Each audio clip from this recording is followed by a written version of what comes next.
Today, I want to talk about something that's probably the thing I'm the worst at in my business, and that is boundaries. Because I want to do it all and I want to help everyone. And one of my clients actually said that working with me was actually like working one on one with someone at a group price level. And I get why that might sound like a good thing, but it's really, really not.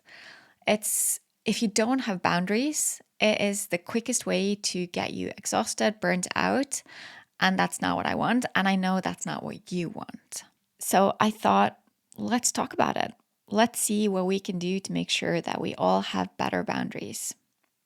One thing that's important to think about when it comes to boundaries is that between you and your client, it has to be a fair exchange.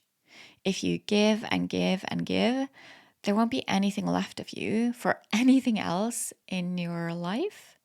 Your clients will take what you do for given, and you'll end up struggling to make a living. So, the way I see it is that you can either charge a premium rate and work with a few clients, or you can charge extra for everything that your clients ask. If it's faster delivery, retouching, spending more time with you, or anything else that's outside of your agreement. And that's actually where you want to start. You want to start by deciding what it is you want to give and work out what you need to get paid in order for that to make sense for you.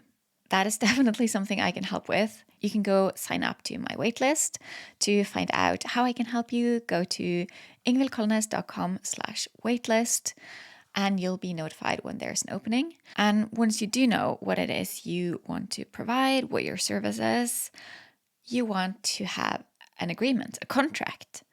And you can probably write down everything that you think it should include, but then I want you to go see a lawyer and get it reviewed because you're probably not a lawyer yourself and you want to make sure that everything you need is in there.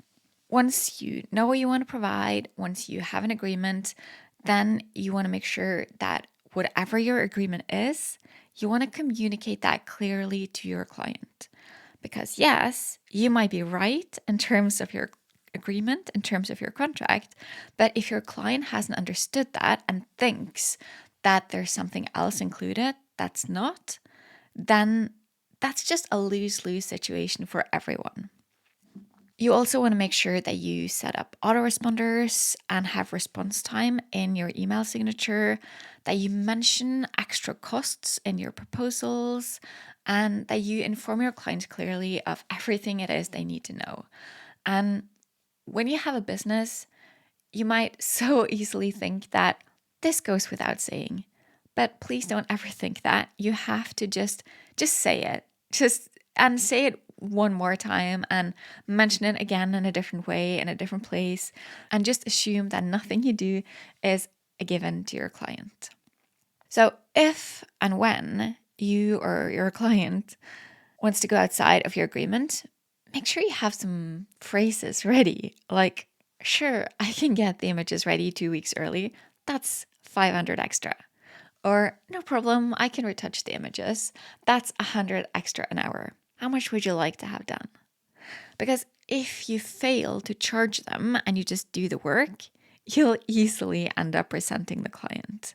And if you fail to meet your clients at whatever they expect, or if you fail to inform them of what's possible and what's not possible, they could easily end up resenting you or us. And if what they're asking for is something that you don't do, you have to make that so clear. And again, you have to be so clear upfront with what your boundaries and limitations are. No one can read your mind. No one knows how things work in your business unless you're clear about it. In July, I'll be setting up repeat episodes that you might have missed, and you'll hear from me again in August here on the podcast. In the meantime, I expect to be hanging around on Instagram, so come to Ingvild Kolnes on Instagram to catch up with me there. And if you want to work with me, make sure that you sign up for the waitlist and learn about ways I might be able to help you out. Go to ingvildkolnes.com/waitlist. You just listened to an episode of Sustainable Photography. please share this episode with a photographer you care about.